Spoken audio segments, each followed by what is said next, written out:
Bismillahirrahmanirrahim.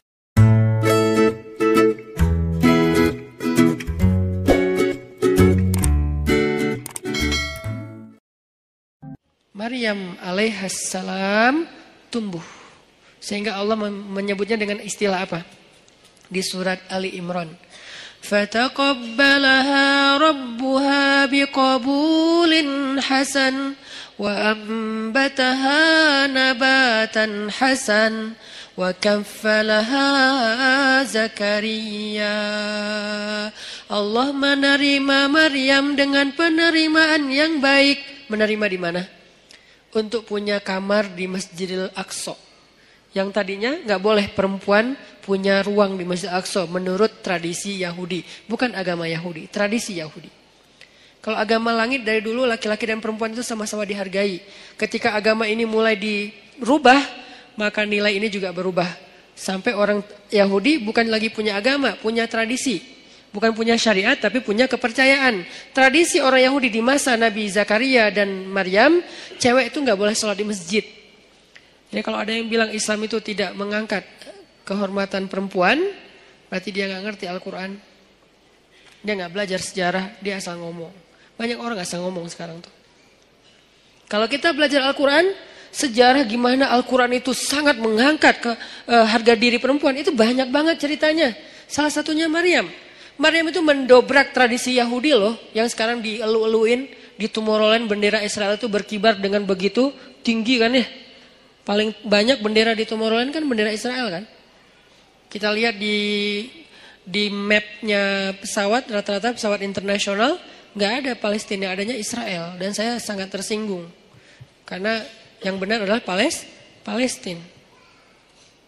Artinya yang kita bangga-banggain, moderat lah, cerdas lah, apa segala macam. Seolah-olah mau diikutin agama mereka, tradisi mereka pelan-pelan. Justru mereka menghancurkan dan meremehkan perempuan. Perempuan dijadikan pajangan. Apakah itu yang dianggap dengan menghargai perempuan? Sesuatu yang dipajang itu kan berarti jadi barang. Yang berharga itu nggak boleh dipajang. Yang berharga itu ditaruh di box. Boxnya ditaruh di dalam sebuah peti atau di dalam sebuah loker, dalam lemari, lemarinya dikunci, kamar dikunci, pintu dikunci, gerbang digembok. Namanya safety box. Saking berharga. Karena kurang berharga di display. Siapa aja boleh nyentuh, siapa aja boleh lihat, siapa aja boleh bolak-balik. Taruh lagi, datang lagi yang baru, bolak-balik naruh lagi. Kenapa? Kurang berharga. Sekarang kalau kayak gitu, kira-kira siapa yang lebih menghargai perempuan? Yang menjaganya dengan menutupnya, dengan menjaga batasan, jangan terlalu banyak bergaul ke semua laki-laki, kecuali yang ada urusan-urusan yang penting saja. Atau yang buka-bukaan, display di banyak produk, di banyak event, di banyak festival. Mana yang lebih menghargai perempuan? Kalau mau dilihat dari sisi realitasnya. Baca nanti sejarah Maryam. Maryam tuh mendobrak tradisi Yahudi. Yang tadinya perempuan ditolak di masjid. Masjid Aqsa. Ditolak. Datang Maryam dibawa oleh Zakaria. Rame tuh di antara rabi-rabi Yahudi. Orang-orang pemuka agama Yahudi debat. Wahai Zakaria, kamu sudah mencoreng tradisi nenek moyang kita. Mana pernah di Masjid Aqsa ini ada perempuan. Mereka lupa bahwa agama ini berasal dari seorang laki-laki yang punya istri, yang punya anak perempuan, yang punya ibu.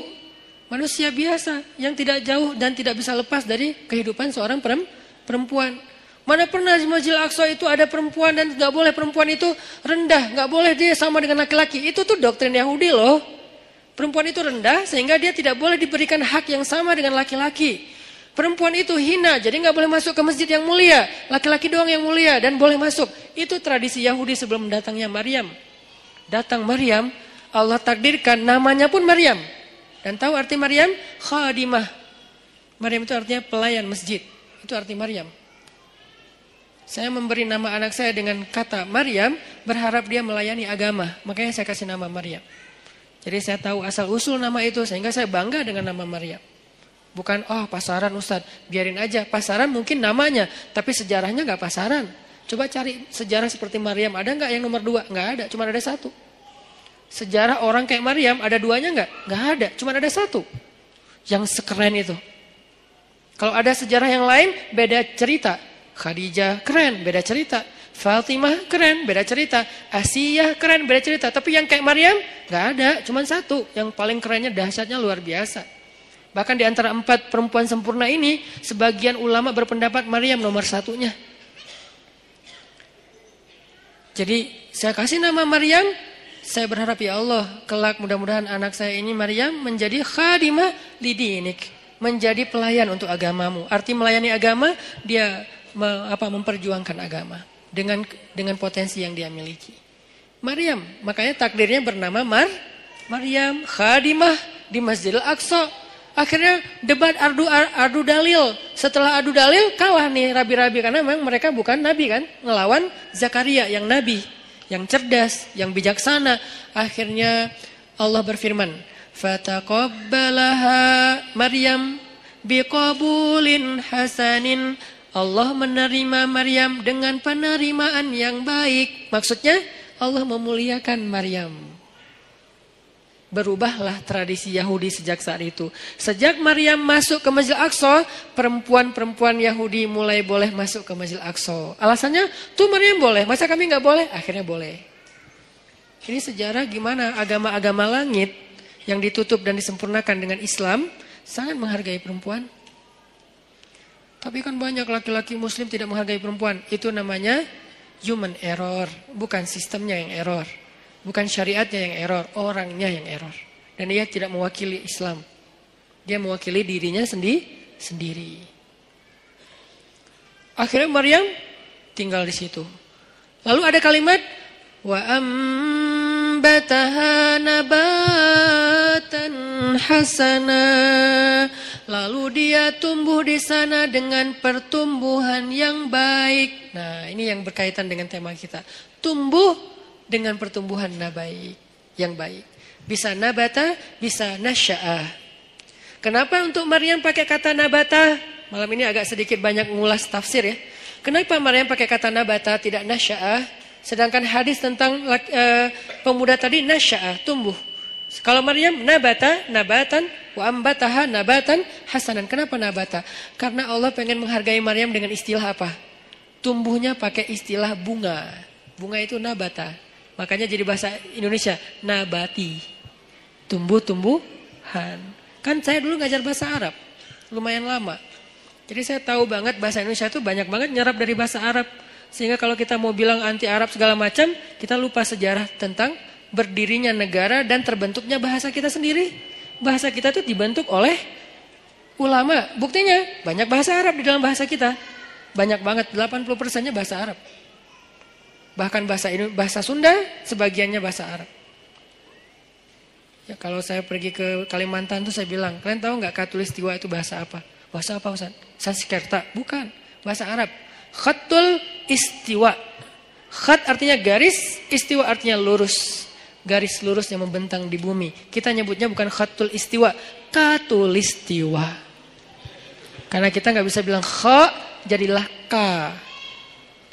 Katulistiwa. Kita nggak boleh lupain sejarah. Cuman ini nggak perlu jadi perdebatan. Karena di sini nggak ada ruang debat, saya sampaikan. Tapi di sosmed saya nggak mau ngomong kayak gini. Debat, nggak penting. Tapi ini bagian dari taskif kita. Nabatan. Allah tuh pengen menghargai Maryam, maka disebut dengan nabatan. Bahasa kita nabati, artinya tumbuh-tumbuhan. Tumbuh-tumbuhan di sini artinya bunga. Maryam itu kata Allah, kamu itu bunga wahai Maryam. Kamu itu bunga. Makanya fitrah perempuan senang bunga. Jangan kasih kaktus tapi. Kan bunga Ustaz. Jangan. Atau jangan juga yang bunga apa yang di Bengkulu teh? Rafflesia. Keren ya? Emang keren. Tapi bukan untuk dihadiahin ke cewek. Kamu, kenapa sih kamu? Enggak, ini bunga buat kamu. Aduh kok gini sih? Nah, bunga namanya juga bunga bangkai. Jangan kasih bunga ya apalah. Tapi boleh yang asli, boleh yang sintetis. Biar gak layu. Ini buat kamu. Kok yang kayak gini sih? Kan ini gak asli. Biar gak layu. Seperti cinta aku. Oh ya, cinta aku gak ori. Tapi dia gak layu-layu sih. Apaan sih nggak jelas. Jadi maksud Allah pakai kata nabatan menurut tafsir Allah tuh menghargai Maryam, makanya pakai bahasa Maryam itu kayak bunga tumbuh dengan mekar dengan baik, itu Maryam. Tapi korelasinya dengan pembahasan kita, Maryam itu tumbuh dan tumbuhnya dalam bi'ah solihah namanya. Apa arti bi'ah solihah? Lingkungan yang baik. Berarti pelajaran kedua tentang tumbuh yang bisa nanti dapat naungan di padang mahsyar, biar kita termasuk orang yang gak mager adalah cobalah cari bi'ah solihah, carilah lingkungan yang baik. Kalau gitu kita gak boleh gaul sama orang yang gak baik, boleh. Tapi kita jadi ada dua, ada kebutuhan kita, ada lebih ke share-nya kita. Kita kalau mau sharing, mau giving, mau berbuat baik, cari orang yang belum baik untuk kita ajak baik bareng. Tapi kita sendiri juga belum baik-baik amat, sehingga kita butuh yang mengajak kita lagi nih. Semua orang saling mencari dua itu tuh. Satu project untuk dia beramal soleh dengan mencari teman-temannya yang belum hijrah, ajak hijrah. Tapi kalau gaulnya sama itu doang, lama-lama kita lemah. Cari juga bi'ah solihah yang bisa ngajak kita, yang bisa ngingetin kita. Watawasau bil haq, watawasau bis sob. Bi'ah solihah namanya. Cari pertemanan. Gimana cari? Ini lebih ke teknis ya. Gimana cara cari teman yang bisa jaga iman kita? Karena kata Nabi, almar'u ala dini khalili, seseorang itu agamanya tergantung temannya. Cari, serius nyarinya, kepoin. Jadi kalau belum halal gak usah nyari orang yang mau dipacarin, mending cari orang yang mau disahabatin. Sahabatnya dunia akhirat, yang nanti di padang mahsyar dia nanya kita, ya Allah, kemana sahabat saya yang dulu ikut taklim bareng? Kemana sahabat saya yang sering ngingetin tahajud? Kemana sahabat saya yang ini? Kata Allah, dia di pintu neraka. Bentar lagi mau masuk tuh. Ya Allah, saya bersahabat karena engkau dengan dia di dunia. Selamatin dia, boleh gak saya tarik dia supaya gak masuk neraka? Ya Allah, saya selamatin. Boleh, cari aja. Langsung dia kejar ke neraka. Nyari secepat mungkin dia ke pintu neraka. Ngomong ke malaikat, dia sahabat saya yang ini di mana orangnya? Itu tuh bentar lagi mau dimasukin. Sini, jangan masuk dulu. Akhirnya dikeluarin. Ada apa? Kamu sahabat saya? Iya, kita kan dulu bareng ke TSB. Emang masih disebut Ustaz istilah-istilah kayak gitu? Masih. Apa yang kita rasain di dunia itu masih kita sebut. Dan gak diganti istilahnya loh. Kita masih ngomong kayak gini banget kita ngomong. Kita kan Rabu malam sering ikut taklim bareng kan? Iya. Dan seringnya kita di depan halaman kan? Iya. Kenapa? Karena kita nungguin yang lain pulang nanti kita boncengin, bayar. Boleh lah. Yang penting dia pernah ke masjid bareng. Ya udah, terus apa? Gimana nih? Allah memberi izin saya untuk menyelamatkan kamu dari neraka. Masuk. Nah, ini orang kayak gini harus dicari. Dia tuh nemenin kita di dunia dan akhirat loh. Lebih penting daripada pacar. Kecuali pacar halal. Kalau pacar halal udah gak ada lah yang bisa dibandingin ya. Udahlah terbaik itu mah. Tapi kalau ini mah beda project. Pacar halal kan untuk membahagiakan kita ya. Kalau ini untuk menyelamatkan kita. Bukan membahagiakan. Mungkin dia gak akan ngebahagiain kita. Jangan berharap kita bahagia bareng dengan dia. Aneh. Ustaz saya udah bahagia dengan dia. Aneh ya. Dia nyelamatin agama kita, maksudnya nyelamatin kita dari dosa, nyelamatin kita dari pas lagi kayak futur, istilah anak-anak aktivis teh, futur itu pas lagi down, ya drop imannya itu dia nyelamatin. Caranya gimana? Cari orangnya yang agamanya bagus, arti agamanya bagus, dia tuh kayak lebih stabil kesolehannya daripada kita. Walaupun dia bukan orang yang suci.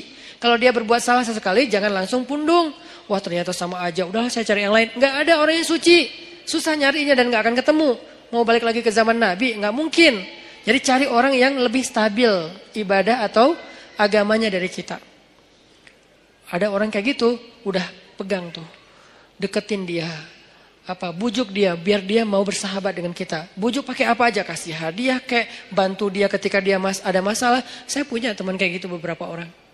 Sengaja saya pegang banget tuh. Salah satunya ada di Tasik. Yang dulu sempat tinggal di Bandung, beliau pernah jadi supir angkot. Kemudian ketemu saya di Masjid Al-Latif. Kemudian kenalan, beliau jadi curhat, saya kerja di angkot sekarang udah mulai agak susah dapat pelanggannya, udah sepi angkot sekarang Ustaz. Ya udah, yuk kita usaha yang lain, bikin usaha bareng dia, jual pulsa yang 60 cabang itu bareng dia. Biar dia terdongkrak lah ke penghasilannya. Udah gitu main di mobil, jual beli mobil bekas juga bareng dengan dia. Sampai akhirnya dia jual kue keliling pakai motor. Motornya saya hadiahin motornya. Butuh apa? Oh ya kayak lebih enak daripada jual beli mobil bekas. Karena kita berapa kali jual beli mobil bekas rugi.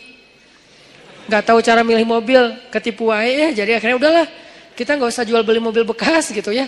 Mending kita yang lain aja, apa dong gitu. Akhirnya dia mikir-mikir, dia survei, udah saya mau jual roti aja naruh-naruh di warung. Kan butuh kendaraan, saya kasih hadiah motor.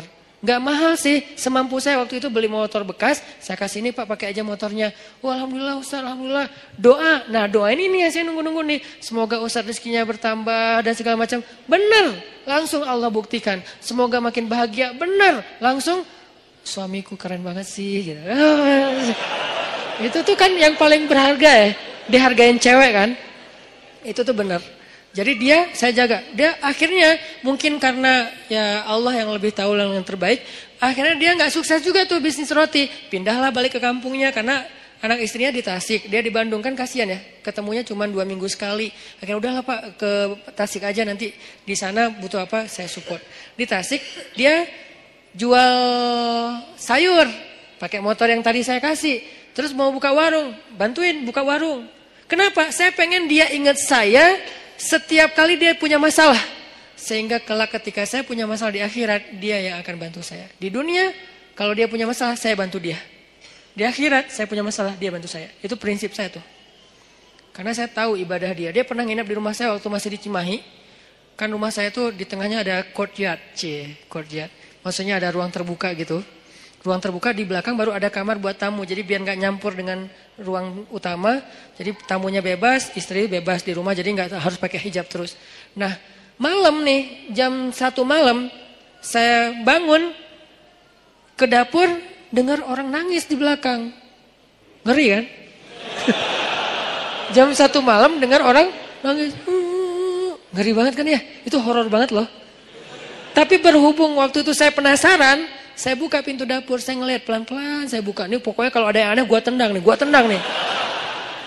Buka pelan-pelan udah siap-siap gitu kan. Ternyata dia lagi sholat di courtyard, di ruang terbuka itu. Karena ternyata hobi dia itu sholat di ruang terbuka emang. Tahajud. Dia lagi sholat, nangis dalam sholatnya. Gini. Dan saya berharap pas dia nangis itu, dia nyebut nama saya. Itu kan yang paling berharga kan. Karena mungkin buat dia, saya paling berkesan dalam hidup dia. Sering nolongin, sering jadi hero lah. Sehingga dia pasti nyebut di dalam doa itu yang saya harapin. Saya ngintip, Masya Allah. Nah ini berarti ini orang nih harus saya pegang nih. Saya tolong dia di dunia nih, biar dia tolong saya nanti di akhirat. Sampai ini minggu depan saya niat mau ke Tasik lagi, mau ngasih dia hadiah karena anaknya mau nikah. Mau ngasih hadiah yang istimewa, biar dia ingat saya. Nanti pas di padang mahsyar saya berharap, ya Allah, itu Ustaz Hanan di mana? Itu tuh masih nggak jelas tuh. Siapa tahu mungkin nasib saya nggak jelas, Allah alam, tapi mudah-mudahan enggak sih ya. Tapi kan kita nggak tahu ya, nggak boleh terlalu sok kegeeran juga kan. Oh saya kan Ustaz, udah nggak butuh lah yang gitu-gitu. Siapa bilang? Emang Ustaz udah paling suci? Teman-teman aja nggak tahu aib-aib kita karena Allah menutupi aib. Jadi tetap aja nggak boleh kegeeran, tapi juga jangan putus asa main di tengah tadi. Jangan kegeeran sok soleh, jangan putus asa merasa nggak ada apa-apanya di tengah. Berjuang untuk lebih soleh, tapi wajilat wa qulubuhum wajilah, hati mereka tetap khawatir, tetap takut. Nah, saya berharap minimal saya ada garansi nih. Begitu saya agak-agak ada rada-rada aneh-aneh nih di padang mahsyar, dia ngomong ke Allah, "Ya Allah, dulu saya motor dikasih sama dia. Warung saya disupport sama dia. Saya keluar dari angkot dulu gara-gara dia. Makanya saya hidup nggak jelas di dunia teh." Gara-gara dia semua nih. Ya Allah, dia udah banyak nolongin saya. Tolong dia dong ya Allah. Boleh nggak saya tolongin dia? Karena nih orang benar-benar ahli ibadah. Saya bareng dengan dia pernah jadi driver saya juga.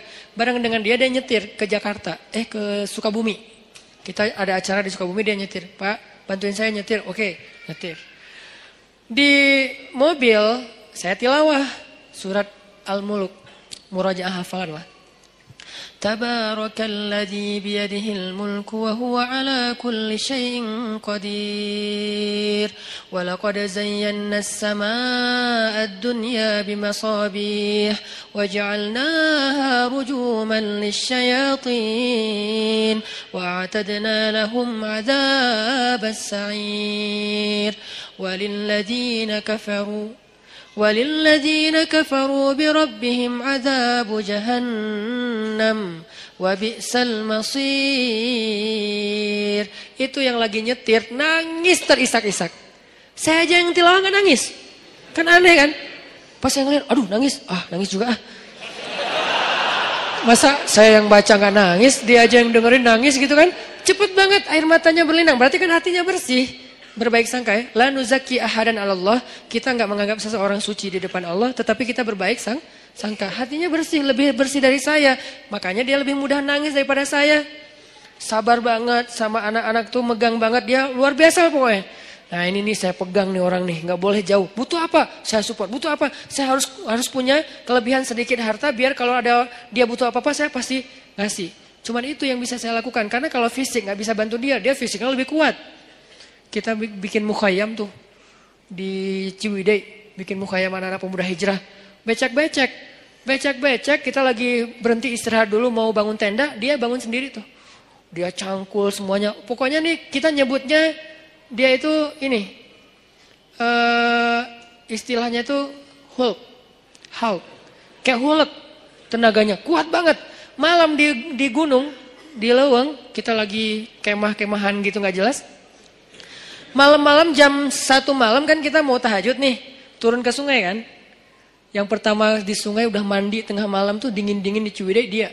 Datang-datang, kita yang lain tunggu teman, baru turun ke sungai bareng, jangan sendiri-sendiri gitu kan.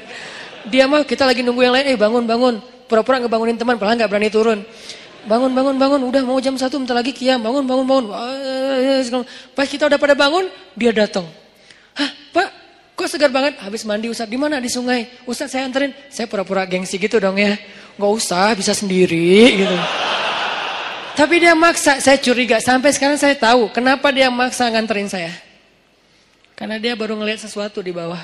Makanya dia maksa, dia khawatir. Dia sayang banget sama saya, dia kayak khawatir gitu. Jangan ntar Ustaz diganggu atau apa. Ustaz saya anterin. Nggak usah Pak, nggak usah. Udah Bapak, kan udah selesai wudhu kan. Ya udah, tahajud aja duluan. Saya nyusul, saya bilang.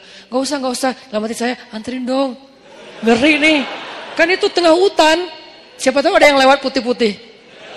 Ayat kursi saya hilang. Tiba-tiba hafalan saya apa ya? Udah hafal lupa gitu kan. Aduh ngeri banget gini. Pak Ustaz saya anterin. Gak usah. Anterin. Akhirnya maksa dia duluan. Dia pas saya wudhu di bawah di sungai itu dia kayak was-was banget. Saya perhatiin kok dia was-was gini ya. Terus pas kita udah naik, yang lain pada datangnya rame-rame. Jadi dia udah rame tuh. Besok-besoknya saya tanya. Dia bilang udah gak apa-apa Ustaz, gak apa-apa. Tapi saya yakin sampai sekarang dia pasti ada sesuatu. Makanya dia maksa banget. Gak pernah dia ekspresinya kayak gitu. Karena saya kenal dekat sama dia. Tapi dia gak pernah sekuatir itu sama saya. Ini bukan nakut-nakutin ya. Tapi emang menakutkan sih, ngeri. Jadi maksudnya teman-teman intinya adalah itu tuh cara kita nyari bi'ah solihah. 1, 2, 3. Kalau ada 40, targetnya 40. Kenapa 40 Ustaz? Hadis. Kalau seseorang meninggal dunia disolatkan oleh 40 orang solih, dijamin terbebas dari azab kubur, api neraka, pasti masuk surga. 40 dengan kualitas kayak dia, itu gak gampang loh nyarinya. Bukan 40 orang, 40 orang soleh. Yang solehnya secara zahir kita lihat. Dan kita gak bisa ngelihat yang batinnya. 40 orang. Mulai dari 1, 2. Dan orang kayak gitu tuh jangan cuma kenal. Kalau cuma kenal, nanti di akhirnya juga cuma kenal. Kamu kenal? Kenal. Gitu doang. Sampai bersahabat, sampai dia sayang sama kita. Makanya saya tuh walaupun dia udah di Tasik, kalau di rumah ada apa-apa, saya bilang, Pak, saya mau pindahan. Oh iya Ustaz, subuh dia datang tuh. Saya pernah tuh mobil saya, dia benerin rem. Cuman dia karena mungkin dia kayak otodidak ya, salah ngebenerin remnya. Malah ngelok gitu. Dia benerin rem mobil saya, karena sebetulnya saya bisa naruh di di yang resmi ya, dealer resmi. Cuman karena saya kayak ngerasa pengen nyari alasan buat ngasih ke dia. Saya gak mau ngasih dia tanpa ada kerjaan, biar menghargai dia kan. Jadi saya kayak, udahlah rem mobil aja deh, cari-cari apa nih yang bisa diinin. Pak, benerin rem mobil udah habis, udah aus gitu kan. Cari dia sama dia rem mobil. Sebenarnya rugi buat saya, karena kenapa? Lebih bagus di dealer kan. Cuman kayak sayang aja gitu sama dia. Benerin, saya pikir ya aman-aman aja nih. Karena dia orang kuat banget. Saya pernah mobil yang dulu yang kita jual beli mobil, mobilnya mesinnya turun mesin. Kebayang gak turun mesin? Itu ngerjain sendiri. Satu pakai dongkrak, satu pakai tangan. Satu sebelah sana pakai dongkrak, sebelah sini pakai tangan. Sebelah kiri turunin mesin. Itu tuh orang benar-benar Hercules tuh. Sebelah sana, karena dongkraknya cuma ada satu pakai dongkrak, sebelah sini ditahan pakai tangan, turunin pelan-pelan mesinnya pakai tali gitu, udah turun, dipasang lagi pakai baut. Itu sebelah tangan semua dikerjain sama dia. Itu ngeri banget tuh orang. Jadi kalau saya mau bantu dia dari fisik nggak mungkin. Saya bantu dia dari doa, dia doanya lebih panjang. Saya bantu dia mungkin hanya sedikit dengan kebutuhan finansial dia. Akhirnya saya bayarin, dia benerin rem mobil. Ternyata salah masang. Saya jalan di jembatan Surapati tuh ngelok. Tuk gitu. Tiba-tiba ngelok. Untung bukan di tol. Kalau di tol kan bisa ngejungkir kan. Untuk kecepatan ya sekitar 60 atau 40 gitu ngelok. Ngelok di atas jembatan. Saya telepon, Pak ini remnya kenapa ya? Dia di Tasik. Malam jam 9 malam. Pak ini rem kenapa kok bisa ngelok gini? Aduh Ustadz salah. Kayaknya ada yang salah. Saya sekarang ke Bandung. Dia mau ke Bandung aja tuh naik motor. Beneran jam 11 malam udah di Bandung. Padahal saya bilang jangan saya panggil montir aja datang ke tempat saya biar dibenerin di sini atau diderek deh. Jangan. Ya udah ditutup telepon tetap datang. Jam 11 malam datang. Ada apa lagi saya kejadian di sini tuh. Ini buat saya kenapa saya yakin banget megang dia. Ada apa aja dia datang. Subuh-subuh datang. Jam 2 malam datang. Kalau di dunia aja kayak gini dia belain saya, gimana di akhirat? Supaya dibelain segitunya, kita harus modal dikit lah.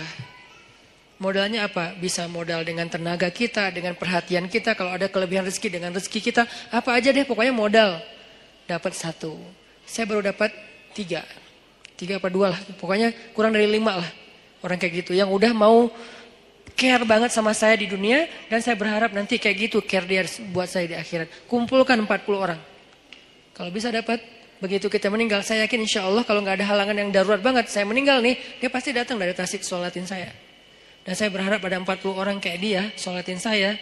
Mudah-mudahan di antara orang itu adalah semua teman-teman yang ada di sini. Aman lah udah akhirat saya tuh. Mungkin ada 1000 orang, 2000 orang yang sholatin kita, pasti ada 40 orang mudah-mudahan ya yang soleh banget. Ya udah aman udah. Nggak ada azab kubur insya Allah, dikubur tenang-tenang aja. Kiamat kapan ya gitu. Karena orang yang baik amalnya kan pengen cepat kiamat kan. Di dunia kan pengen lama, kiamat sudah dekat. Jangan ngomong gitu Kalau di kubur, please ya Allah, tiup sangkakalanya, pengen cepat gitu, pengen masuk surga. Ini namanya bi'ah solihah, mencari pertemanan yang baik. Kayak gitu teknisnya. Yang terakhir, fi ibadatillah.